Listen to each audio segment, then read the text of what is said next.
신년 주제 설교 세 번째 시간으로 더 깊은 말씀으로라고 하는 주제에 대해서 말씀을 나누고자 합니다. 신앙생활에 굉장히 중요한 두 축이죠. 여러분 제가 다시 말씀드리지 않아도 이 두 축이 뭔지는 아실 겁니다. 말씀과 기도, 기도와 말씀, 그렇죠? 우리가 신앙생활하면서 이 두 가지를 늘 언제나 꼭 기억을 해야 됩니다. 새가 한쪽 날개로 날 수가 없죠. 양쪽 날개가 있어야 새가 날 수 있듯이 우리의 신앙생활도 신앙이 높이 비상하기 위해서는 두 날개가 필요한데 그것이 기도와 말씀이라고 하는 두 날개일 것입니다. 여러분, 제가 지난 시간에 우리 신앙생활을 우리가 살아가는데 꼭 필요한 것에 비유를 한번 해봤어요. 예배는 뭐라 그랬어요? 물이라 그랬죠. 또 기도는 뭐라 그랬습니까? 공기라고 했습니다. 그러면 성경 말씀은 뭐에 비유할 수 있을까요? 우리가 살아가면서 꼭 필요한 것들, 공기도 필요하고 물도 필요하고 또 필요한 것은 뭐예요? 음식이죠. 음식, 그죠? 밥. 말씀은 바로 이 음식에 비유할 수 있을 것입니다. 밥이나 빵에 비유할 수 있을 것입니다. 살아가는데 우리가 매일매일 먹어야 사는 것처럼 매일매일 하나님의 말씀을 듣고 읽고 묵상해야 우리가 살아갈 수가 있는 것입니다.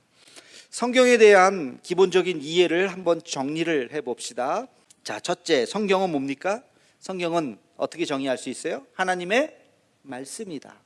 그냥 책이 아니에요. 이것은 우연히 만들어진 그냥 책이 아니라 이것은 하나님의 말씀인 것입니다. 하나님이 우리에게 주신 말씀이다. 두 번째, 성경은 어떻게 나누어져 있습니까? 구약과 신약, 옛 언약과 새로운 언약, 구약의 말씀과 신약의 말씀으로 둘로 나눌 수가 있는 것이죠. 세 번째, 구약은 뭐죠? 구약은 한마디로 율법이죠. 신약은 뭐예요? 신약은 한마디로 은혜입니다. 이 율법과 은혜가 함께 이 성경 안에 있는 것이죠. 네 번째, 성경은 몇 년에 걸쳐서 쓰여졌어요? 한 사람이 쓴 게 아니잖아요. 40여 명의 저자가 나와요. 40여 명의 저자가 왜 여명이라고 했냐면 저자를 정확하게 알 수 없는 사람도 있기 때문에 40여 명의 사람들에 의해서 몇 년 동안 1500년 정도, 1600년 정도에 걸쳐서 오랜 기간 동안에 쓰여진 것이 바로 성경이지만 놀라운 것이 있어요. 놀라운 통일성이 있다는 거예요. 여러분, 40명의 사람들이 1500년에 걸쳐서 쓴 이 성경이 놀라운 통일성이 있다는 거예요. 자, 그 통일성이 뭘까? 다섯 번째, 그 통일성은 뭐예요? 바로 예수 그리스도이시죠. 예수 그리스도, 메시아이신 우리의 구원자이신 예수 그리스도에 대해서 쓴 책이 바로 성경인 것입니다. 마지막 여섯 번째 정리를 해볼까요? 성경은 무엇을 기록했을까요? 인간의 죄와 타락에 대해서, 그리고 하나님의 구원의 스토리를 담고 있는 것이 바로 성경인 것입니다. 우리가 얼마나 죄인인지, 우리가 얼마나 타락한 인간인지에 대해서 성경은 쓰고 있고, 그러나 하나님께서 우리를 내어버려 두지 않고 우리를 구원해 나아가시는 그 구원의 스토리를 담고 있는 것이 바로 성경이다. 자, 여기까지 다 여러분들이 알고 있는 내용일 것입니다. 한 번 더 점검을 해봅시다. 자, 성경에 대해서 또 우리가 무엇을 알아야 할까?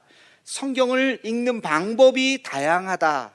이것을 여러분 알고 계실 겁니다. 성경은 그냥 툭 읽는 게 아니에요. 성경을 읽는 방법이 다양합니다. 첫 번째는 무슨 방법이 있어요? 통독이 있어요. 성경을 열심히 꾸준히 매일매일 읽어야 돼요. 1189장을 매일매일 1년 365일 동안 읽으려면 약 하루에 3장씩 매일매일 읽어야지 일독을 할 수가 있는 거예요. 그러니까 만만치 않습니다, 일독하는 것이.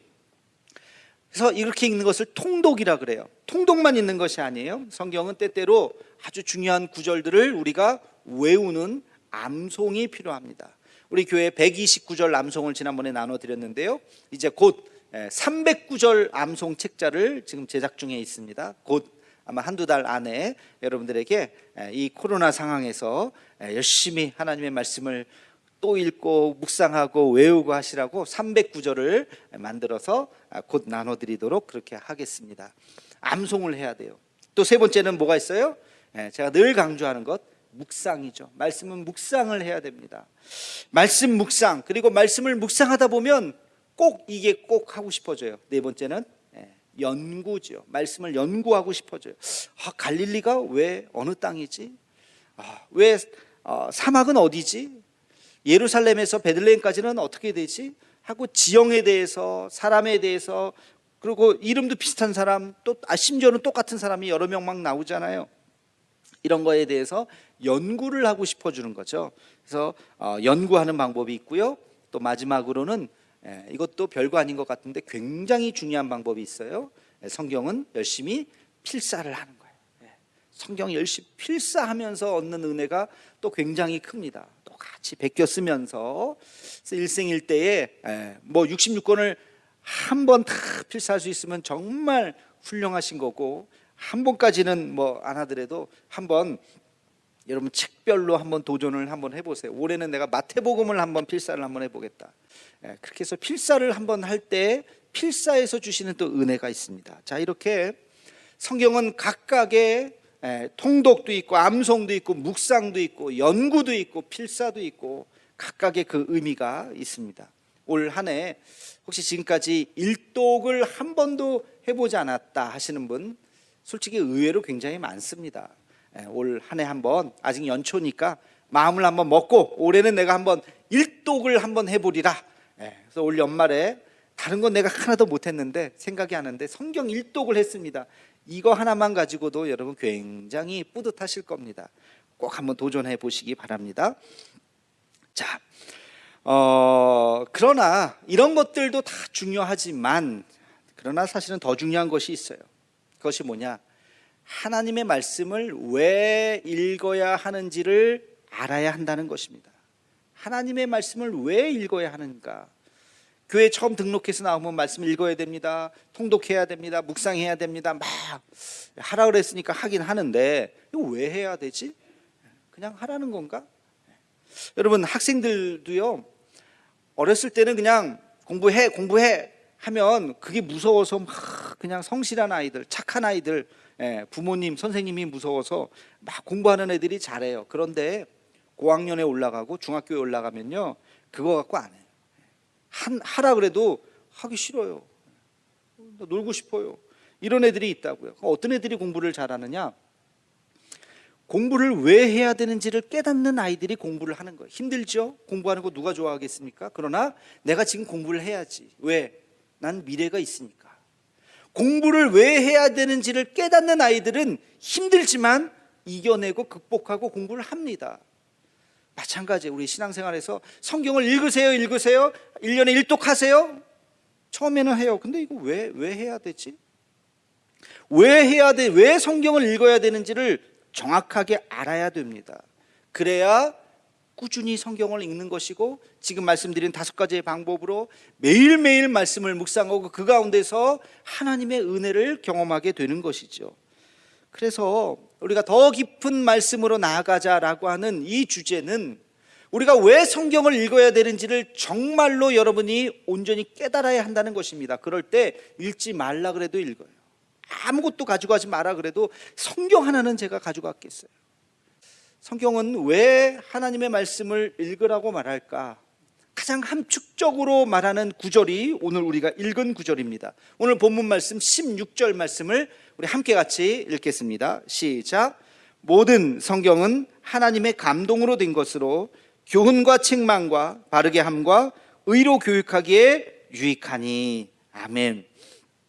이 짧은 한 구절 안에 하나님의 말씀을 왜 읽어야 하는지를 무려 4가지나 말씀하고 있습니다. 여러분, 이 4가지의 의미를 정확하게 이해하시기를 바랍니다. 첫 번째는 모든 성경은 하나님의 감동으로 된 것으로, 첫 번째 뭐라 그래요? 교훈과 그랬어요. 교훈이라고 하는 것이 뭘까요? 삶의 교훈입니다. 살아가면서 우리가 깨닫는 교훈이에요. 이것을 다른 말로 하면 지혜라고 이야기합니다. 세상 살아가면서 우리가 어떻게 살아가야 하지? 한평생 여러분 아무 생각 없이 살 수 없어요. 그러다가는 정말 낙오자가 됩니다. 정말 이 세상을 살아가면서 지혜가 있어야 됩니다. 어떻게 살아가야 하는지에 대한 지혜가 있어야 돼요. 잠언 3장 18절에 보면 지혜는 그 얻는 자에게 생명나무라, 지혜를 가진 자는 복되도다. 또 잠언 8장 11절에 보면 대저 지혜는 진주보다 나음으로 원하는 모든 것이 이에 비교할 수 없음이니라. 지혜를 얻는 것이 진주보다 낫다. 세상에 은금을 갖는 것보다 훨씬 더 지혜를 얻는 것이 더 낫다는 것이에요. 여러분, 성경은 지혜의 책입니다. 성경을 읽으면 세상을 살아가는 지혜를 깨달을 수가 있어요. 지식과 지혜는 다르다는 거 아시죠? 지식은 책을 통해서 얻을 수 있어요. 공부를 하면 얻을 수 있어요. 그러나 지혜는 깨달음이에요. 지혜는 깨닫는 거예요. 그 깨달음이 어디서 오느냐? 그게 바로 하나님의 은혜로부터 주어지는 것입니다. 그래서 말씀을 묵상해야 돼요. 어떤 분이 그렇게 얘기할 수 있을 거예요. 달나라에 가는 시대인데, 과학의 시대인데 이게 수천 년 전에 쓰여진 책이 무슨 의미가 있겠냐? 훨씬 더 지혜로운 책들이 많지 않겠냐? 이거 무슨 의미가 있겠어요? 라고 말하는 분 있을지도 모르죠. 그러나 여러분, 그렇지 않습니다. 어리석은 생각이에요. 왜? 그 모든 삶의 지혜가 성경 안에 있기 때문에 그렇습니다. 그래서 우리는 성경을 읽어야 되는 거예요. 첫 번째가 교훈과, 우리 이것을 꼭 기억하시기 바랍니다. 성경을 통해서 하나님의 지혜를 얻을 수 있는 우리 모두가 되기를 주님의 이름으로 축원합니다. 자, 두 번째, 그 다음 뭐라 그랬습니까? 교훈과 책망과 그랬어요. 여러분, 책망은 뭐예요? 반성과 회개죠. 자기 성찰인 것입니다. 성경은 때때로 우리에게 죄를 지적해요. 그리고 죄를 책망합니다. 그래서 우리는 성경 말씀을 통해서 우리 자신을 늘 되돌아보아야 하는 것입니다. 여러분, 살면서 지금까지 잘한 일이 더 많은 것 같아요? 잘못한 일이 더 많은 것 같아요? 생각을 해보셔야 됩니까? 아마도 대부분의 사람들은 잘한 일보다 잘못한 일이 더 많을 거예요. 근데요, 그게 하나도 이상하지 않아요. 당연한 거예요. 인간은 그렇게 죄인이기 때문에, 실수하기 때문에 앞으로 살면서도 지금 마음 먹지만, 이제부터 내가 잘못하지 말아야지 하고 마음 먹지만, 그러나 장담 못해요. 앞으로 살아가면서 우리는 여전히 실수할 것이고 넘어질 것이고 여전히 죄 가운데 있을 것입니다. 그게 인간이기 때문에 그래요. 그러나 인간이기 때문에 또 한 가지 중요한 것은 뭐냐면, 그런 자기 자신을 되돌아볼 수 있는, 성찰할 수 있는 힘이 있어야 되는 것입니다. 그게 바로 성경이에요. 성경이, 말씀이 거울이 된다고 하는 표현이 그래요. 여러분, 아침에 일어나면 거울 보시면 어때요? 어유, 머리가 왜 이래? 어우, 얼굴이 왜 이렇게 푸석푸석해?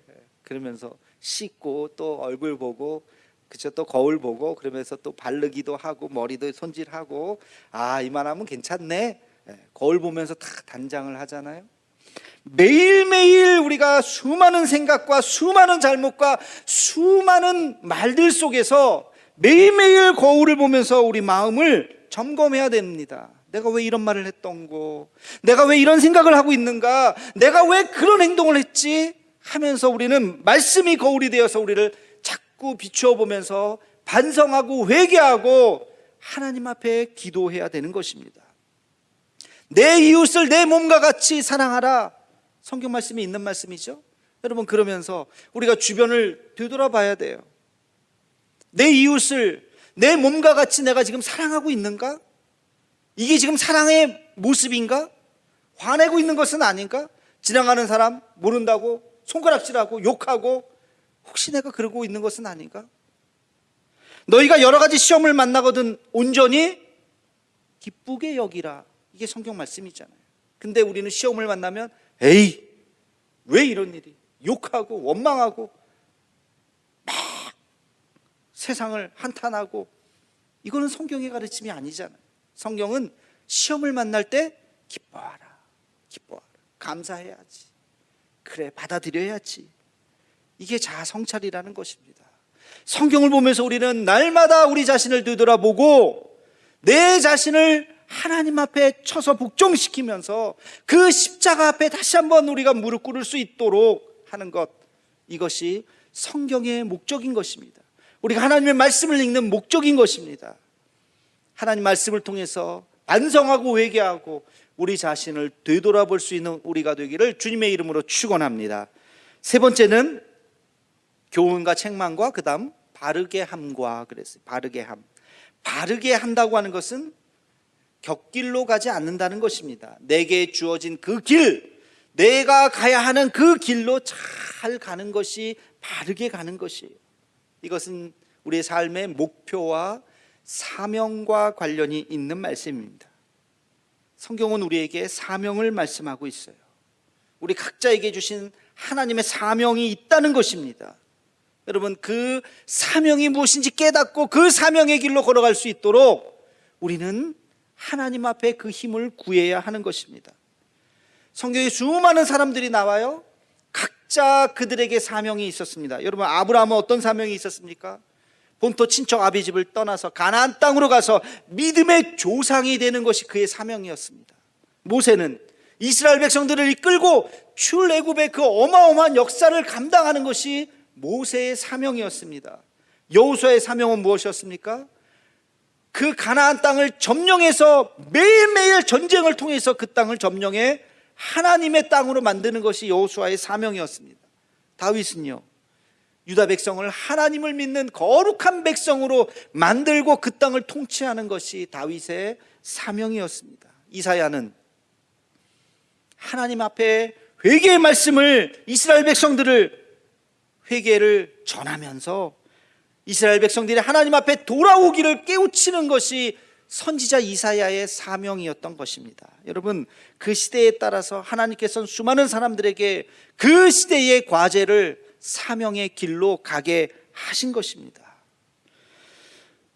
성경은 우리가 성경을 읽으면서 하나님이 이 시간 우리에게 어떻게 우리를 사용하실 것인지를 다시 한번 우리가 깨달아야 하는 것입니다. 어떤 자에게는 교회를 지키는 사명을 주셨어요.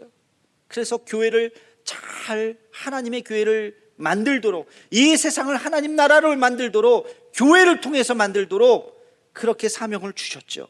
어떤 자에게는 땅끝까지 이르러 복음을 전하도록 순회 전도자가 되어서 예수 그리스도 이름을 전하는 사명을 주셨습니다. 어떤 사람은 이 코로나로 인해서 어려운 이 시국에 백신을 열심히 개발하고 치료제를 열심히 개발해서 이 어두움에서 인류를 구원할 수 있는 사명을 주셨을 것입니다. 어떤 사람들은 정의를 올바로 세우고 억울하게 눈물 짓는 사람 없도록, 억울하게 이 세상을 목숨 끊는 사람이 없도록 이 세상의 정의를 바로 세우는 일에 그 사명을 부여받았을 수도 있습니다. 가난하고 소외받는 자들을 변호하도록 그렇게 사명을 받은 사람도 있는 것입니다. 여러분, 사명은 각각이에요. 같은 시대를 살아갔지만 저의 사명이 다르고 여러분의 사명이 다 다른 것입니다. 그러나 우리 모든 사명자가 기억해야 되는 하나님의 말씀이 있죠. 사도행전 20장 24절 말씀, 우리 함께 같이 읽겠습니다. 시작. 내가 달려갈 길과 주 예수께 받은 사명 곧 하나님의 은혜의 복음을 증언하는 일을 마치려 하면은 나의 생명조차 조금도 귀한 것으로 여기지 아니하노라. 아멘. 여러분, 사명은 다 각각이지만 그 사명을 어떻게 이루어야 됩니까? 목숨 걸고 이루어야 하는 것입니다. 그냥 취미로 하는 게 아니에요. 시간 남는다고 하는 게 아니라 그 사명을 이루기 위해서 사도 바울과 같이 우리의 삶을 들여서 하나님 앞에 목숨 걸고 이루는 것이 사명의 길인 것입니다. 그 길로 걸어가도록, 그 길로 깨닫도록 만드는 것이 하나님의 말씀이에요. 이 말씀 붙잡고 사명의 길로 걸어가는 우리 모두가 되기를 주의 이름으로 축원합니다. 마지막 네 번째, 의로 교육하기에 유익하니 그랬습니다. 의로 교육하기에 유익하다. 이 말씀은 무슨 말씀입니까? 여러분, 의로운 삶으로 점점 더, 교육이라고 하는 것은 성숙함으로 만드는 것이죠. 여러분, 의로운 삶을 살도록 우리의 삶이 더 성숙해져 간다는 것입니다. 무엇이? 하나님의 말씀을 읽으면, 하나님의 말씀을 읽으면 의로운 삶을 살도록 우리의 신앙과 인격이 점점 더 성숙해져 가는 것이에요. 신앙은 두 가지가 있어요. 나 중심적인 신앙이 있고 하나님 중심적인 신앙이 있습니다. 여러분, 나 중심적인 신앙은 뭘까요? 나를 위해서 하나님이 필요한 거예요. 그래서 내 기도에 응답해 주실 때 비로소 나의 하나님이에요. 하나님 너무 좋아요. 하나님 최고예요. 왜? 내 기도에 응답해 주셨으니까. 역시 하나님 땡큐. 그러나 내 기도에 응답해 주지 않으면 하나님 정말 이러실 거예요? 내가 한번 손 한번 놔 볼까요? 하나님 막 협박하고, 2번 기도 안 들어주면 아예 난 몰라 이제 하나님. 3번 안 들어주면 아예 난 떠날 거예요 이제. 다른 하나님 없나요?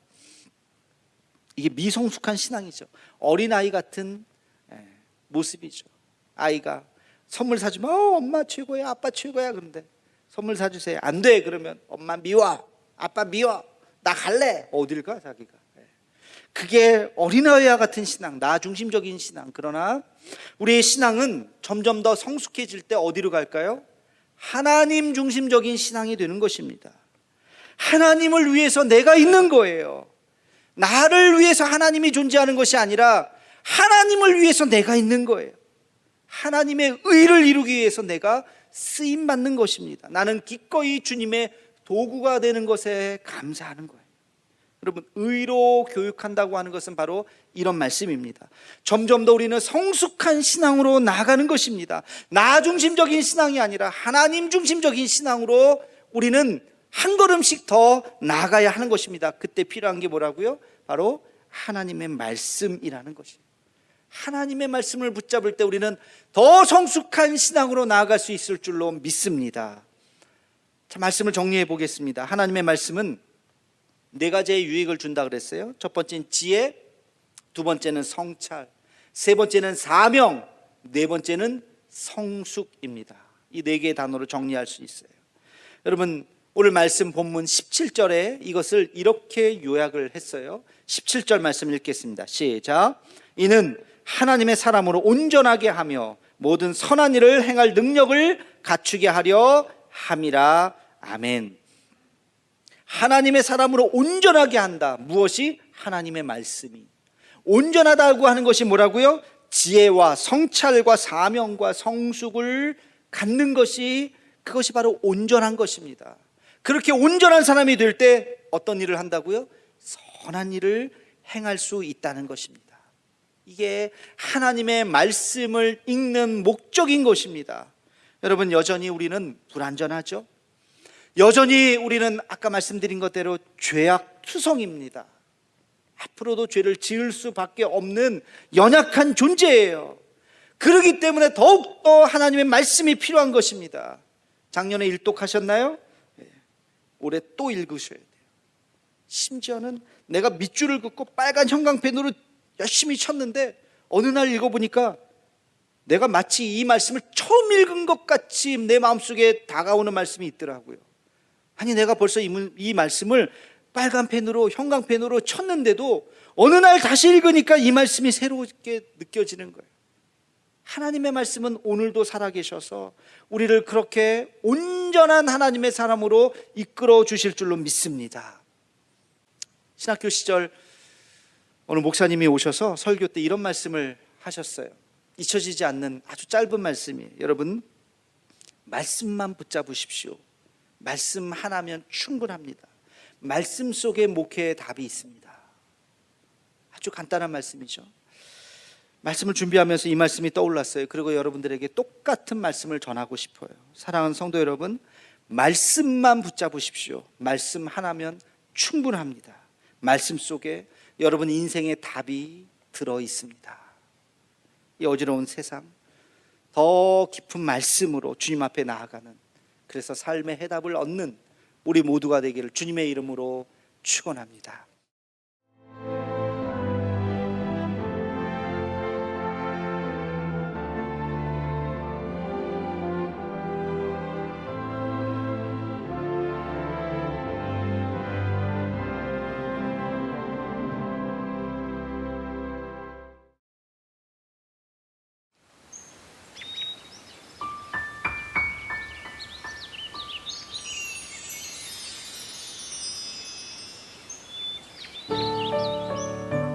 생명을 살리는 방송 CBS TV